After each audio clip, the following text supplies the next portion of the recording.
Let's get right to that breaking news. Iranian state media claiming the country struck an American vessel that was headed towards the Strait of Hormuz. 5:41 local time. The Strait of Hormuz was sitting in that dangerous kind of calm that only exists right before something stupid happens. The sea looked flat, the sky looked harmless, and the narrow shipping lane ahead looked like a corridor built for tension. Two U.S. Navy destroyers were already moving through it in disciplined formation, gray hulls cutting steady lines through black water. No rush, no drama. Just thousands of tons of steel moving with the kind of confidence that comes from crews trained for the worst hour of the morning. On the lead destroyer, the watch had settled into routine. Radar turned above. Engines pushed below.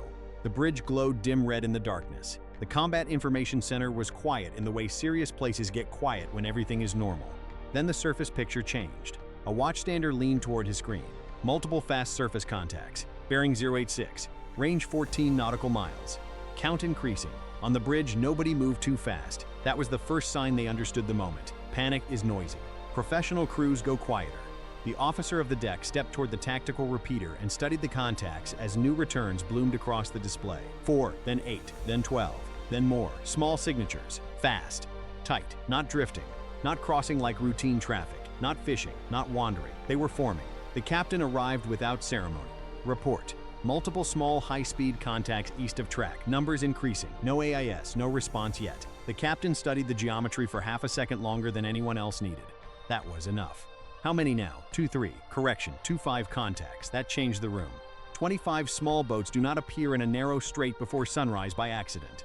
One boat can be confusion. Two can be bad seamanship. 25 moving together is a message, and the message was getting faster. If you like military stories where the tension builds second by second and every decision matters, hit like and subscribe now, because this one looked chaotic from a distance. But what happened next was pure controlled pressure. At 5:42, the radar picture tightened. The 25 boats were spreading into layers, a forward cluster pushing toward the destroyer's starboard side, two wider groups separating north and south, a loose rear line holding back just far enough to feel deliberate. Inside CIC, one of the operators said what everybody was already thinking. This is a swarm setup. No one argued. The lead destroyer transmitted first. Unidentified small craft. This is United States Navy warship transiting international waters. You are approaching at high speed. Alter course immediately. Only static answer. The boats kept coming. At 5:43, lookouts on the starboard bridge wing began to catch them visually. Black shapes bouncing over the chop, low in the water, bows lifting hard, engines burning hot. Through night optics, they looked like insects at first. Through the tactical picture, they looked like intent. Any navigation lights? Inconsistent. Any identification? Negative. Any radio response? Negative. That was the moment routine ended. Because civilian traffic communicates. Merchant crews answer. Confused captains hesitate. Half-racing craft sometimes posture. But silent boats closing in numbers at speed before sunrise, with layered spacing? That was no random encounter. At 5:44, the formation widened. The northern group pushed farther out, forcing sensors and lookouts to stretch their field. The southern group did the same. The center cluster stayed on the destroyer's projected line of movement, a tightening wedge aimed toward the gap between the two American warships. That got noticed immediately. Captain, center group appears to be shaping for the space between ships. The captain didn't raise his voice. Inform the second destroyer. Elevate posture. Record everything. Across both ships, the tone changed. Sailors moved with speed, but never with panic. Boots struck steel ladders, radios sharpened, cameras zoomed. Surface search radar refined track quality. Weapons teams moved into visible positions where they could be seen if needed, hands controlled, barrels disciplined. That mattered. The U.S. Navy doesn't win these moments by looking emotional. It wins them by looking inevitable. At 5:45, the second warning went out. Unidentified fast craft, you are closing on U.S. Navy vessels. Alter course immediately. Maintain safe separation. Nothing. The boats accelerated. The center group now led the formation. 7 sits forward. More behind them. The northern wing held spread. The southern wing held spread. The rear boats stayed back like reserve pieces waiting to exploit confusion. One of the junior officers on the bridge looked through binoculars and said the thing nobody loved hearing. They know exactly what they're doing. The captain answered without taking his eyes off the display. Then they know they've been warned. At 5:46, dawn began to push a thin gray line across the eastern horizon. Just enough light to reveal shape and weight. The forward boats were now clearly visible on electro-optical feed. Narrow hulls, hard turns, aggressive throttle changes. Crews packed aboard in numbers that made the boats ride low. The camera stabilized on one of the lead craft. Multiple men forward, covered gear aft, no flag, no compliance. A watchstander called it out. Possible equipment under tarps on several center contacts. Unable to identify, the captain's response was instant. Keep them classified unknown. Keep recording. That was the balance. Do not assume harmless. Do not assume armed. Do not assume anything that hasn't been earned by evidence. But never ever ignore geometry. At 5:47, the first destroyer sounded its whistle. Long, hard, deep enough to carry across the water. Searchlights snapped on seconds later and cut white beams into the dawn haze, catching the nearest boats in hard glare. For 1 second, two of the lead boats wavered. Then the formation corrected and pressed in again. Inside CIC, the tactical supervisor updated range. Lead cluster now 9 nautical miles. Speed increasing through 30 knots. The second destroyer joined the hails. Small craft approaching U.S. Navy warships turn away immediately. You are creating an unsafe and hostile situation. No answer, no hesitation. Just 25 boats trying to turn speed into pressure. At 5:48, the picture changed again. The center group compressed. That was the dangerous part. When a swarm is wide, it creates stress. When it compresses, it starts looking for a seam. Center 7 now tightening. Possible attempt to force reaction between ships. The captain gave the order. Adjust formation, deny the gap. It was a controlled move, not a dramatic turn, not panic. Just 2 destroyers shifting enough to remove the clean line the approaching boats wanted.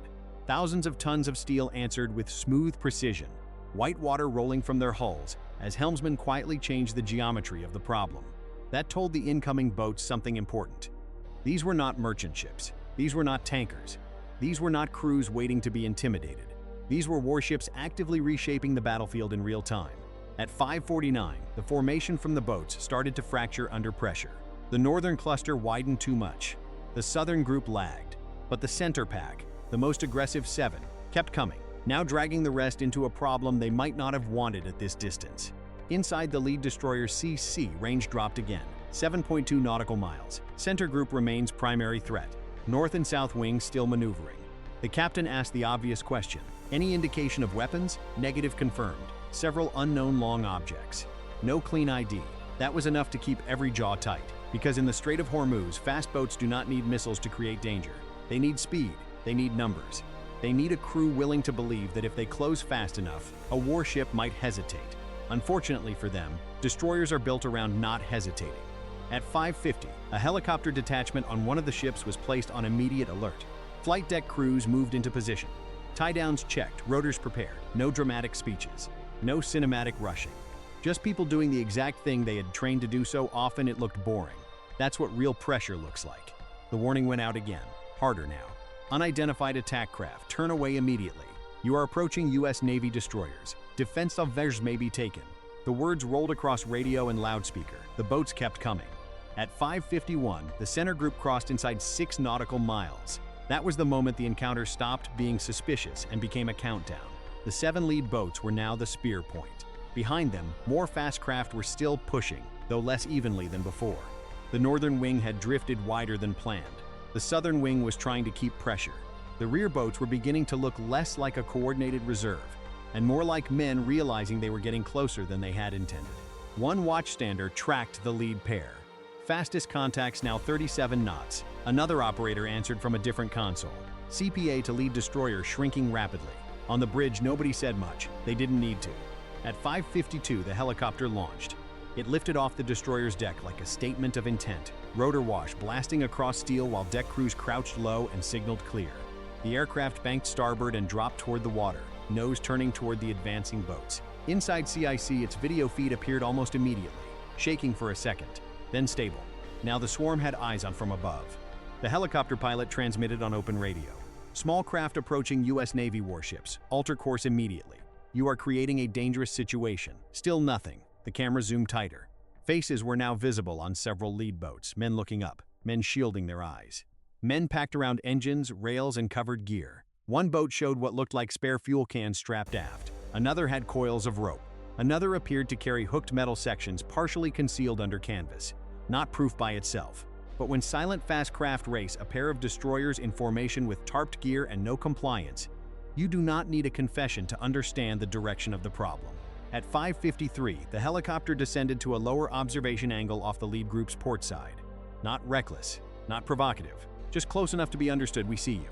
That was the message. The lead boats did not break. One accelerated. CC confirmed it 2 seconds later. Lead contact now 39 knots. The captain's expression did not change. Final warnings at 5 miles. Visible posture authorized. Across both destroyers, weapon stations shifted into unmistakable readiness. Not firing, not spraying, not aiming wildly. Just moving enough that nobody on those boats could pretend they didn't understand the situation anymore. The second destroyer's whistle blasted. The first destroyer's searchlights pinned the center group again. The helicopter crossed their path at safe offset, throwing rotor wash across the water in front of them. This was no longer subtle. Turn away now. At 5:54, the center group crossed 5 nautical miles. 5 minutes is a long time in a storm. At sea, 5 minutes is barely enough time for one bad decision to become international news. The final warning went out. This is your final warning. Turn away immediately or defensive measures will be taken. The helicopter repeated it from above. For the first time, 2 of the 7 center boats wavered. Their bows shifted. Their spacing opened. The men aboard looked toward the helicopter, then toward the destroyers, then toward the other boats. The lead 3 did not care. They drove harder. That was the moment the swarm stopped being 25, because numbers only matter when they stay coordinated.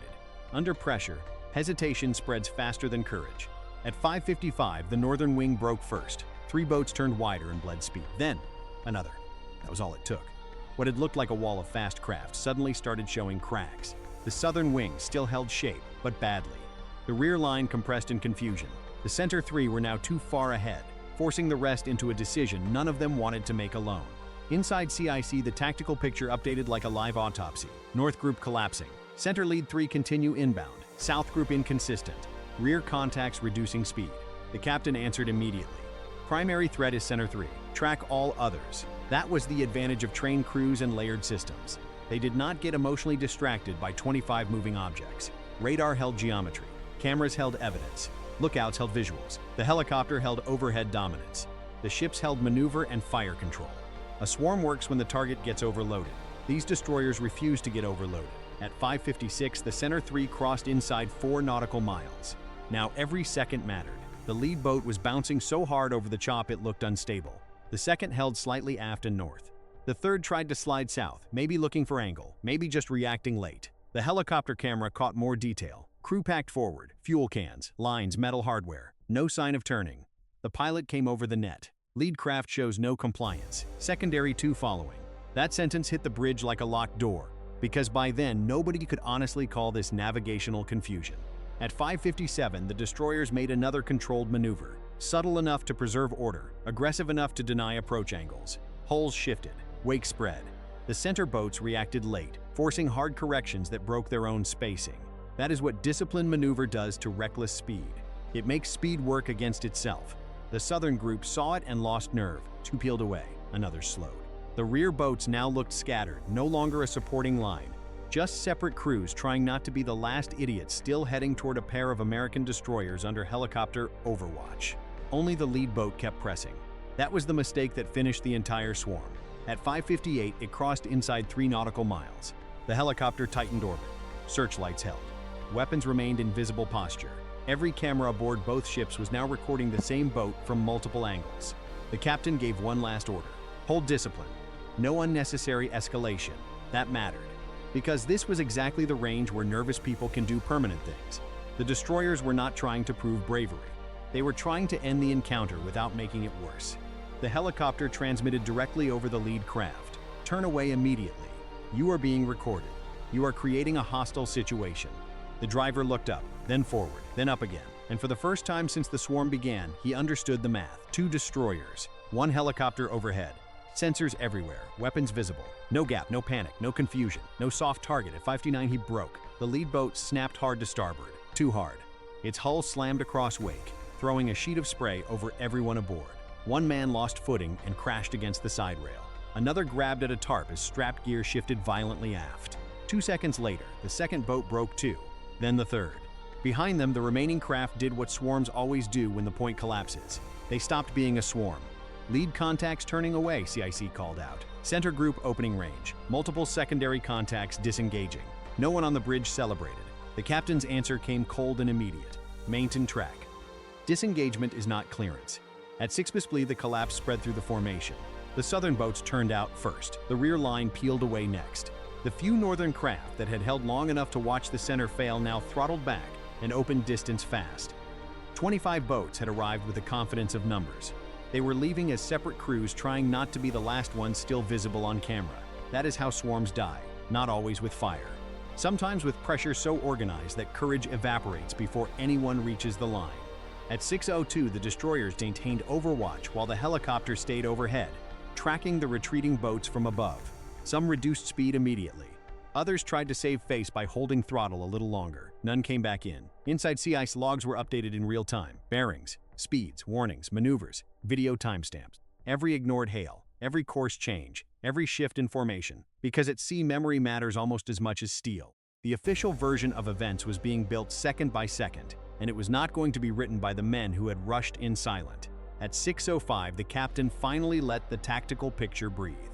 Maintain shadow. Continue documentation. No pursuit beyond required control. That was the difference between force and professionalism. The boats had been turned away.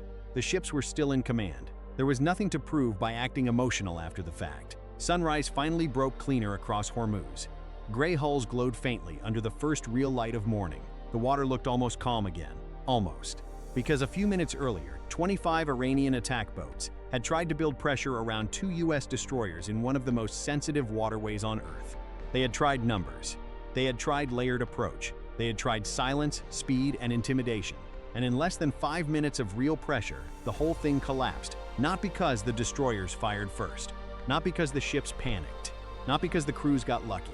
Because the Americans did the one thing a swarm cannot survive. They stayed organized. They denied the gap. They tracked every contact. They controlled the geometry. They showed force without losing discipline. And when the moment came, they made the attacking boats realize they were no longer rushing a target. They were rushing a system. By 6:10, the formation was gone. The boats were separate contacts again, opening range across the strait. The destroyers returned to clean transit posture, though nobody aboard confused calm with safety. Not in Hormuz. Not after that. Still, the answer was now obvious. The swarm had failed. No dramatic movie ending. No screaming over the radio. No victory speech. Just 2 destroyers continuing through the Strait of Hormuz like they had expected the morning to test them. And 25 boats learning that speed means nothing once discipline takes control of the encounter. So here's the question. If you were on that bridge, watching 25 fast attack boats close in from multiple angles, would you hold fire and let pressure do the work? Or hit harder the second the swarms started to form? Drop your answer in the comments, because those boats came into Hormuz believing numbers could create fear. The U.S. Navy reminded them that real power is what happens when radar, maneuver, air cover, discipline, and steel all move together.